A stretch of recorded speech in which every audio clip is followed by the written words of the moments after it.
Gonna make a Greek salad. First thing, wash your hands. That's the first thing you gotta do. Make sure your hands are washed. You will be handling raw vegetables. Fry them off. Then what I use, in this case, I'm gonna use these types of tomatoes. They're a medium size. You can get them from Costco. They look like this. So what I do is I cut them.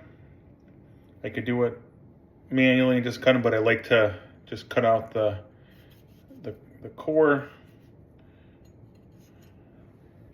And then I basically chop these up into little pieces this way.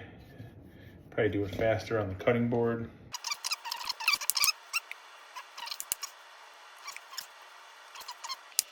I end up getting the English cucumbers also from Costco. And this is like the brand that I get.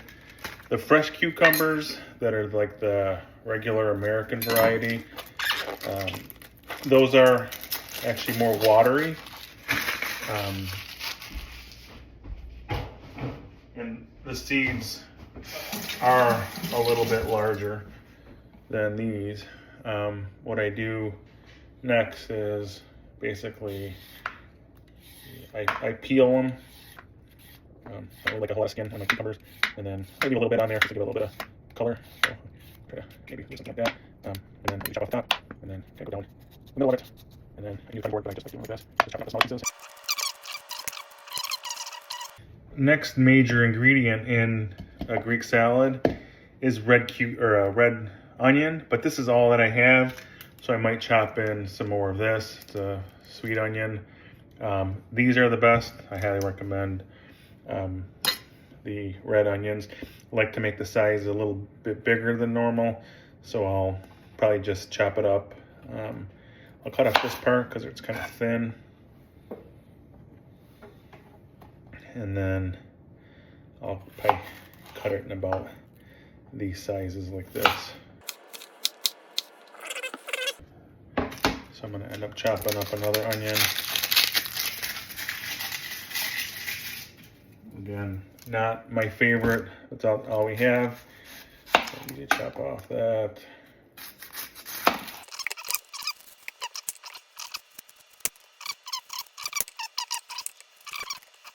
So the rest of these I'll just put away in a Ziploc bag for later use.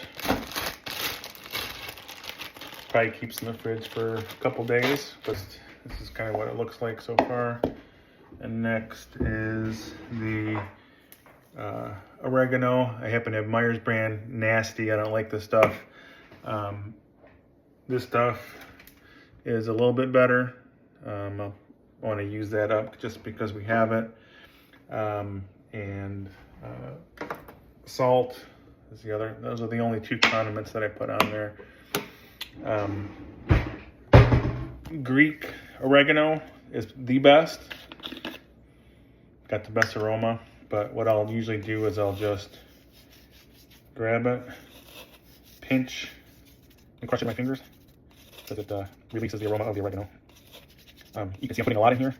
I'm very liberal with the amount of oregano I put on here. I'm gonna leave this out, and it kind of looks like that. And for salt, I put in more than you think you need. Believe it or not, I like to salt my salads because most of the salt ends up in the olive oil and vinegar that goes to the bottom, and you're not really getting all that salt because that salt kind of goes away. So that's that. I'm gonna get the oil and vinegar.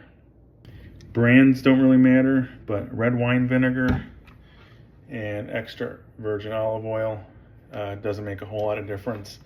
I put it in here. I put the oil in first, so I kind of put it in just to cover. You can see it's putting in more than I think I need, and same with the vinegar. So I put the vinegar on last because the vinegar pulls the salt and the oregano through the mixture. And then the next step is to toss your salad, and it ends up a nice mixture. You can see cucumbers and tomatoes.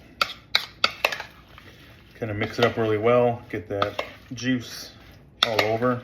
Last two ingredients are Kalamata olives and Kirkland feta cheese.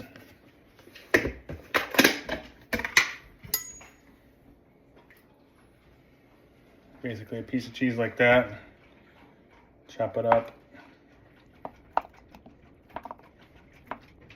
That's probably enough. And basically get pieces like this. This size. And then lastly, the olives.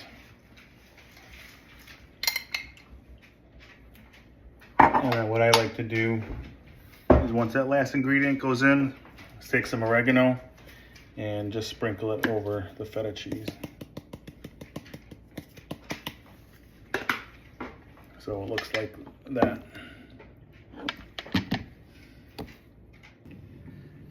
And that is what is called a choriatiki salata, or a village salad, a Greek village salad.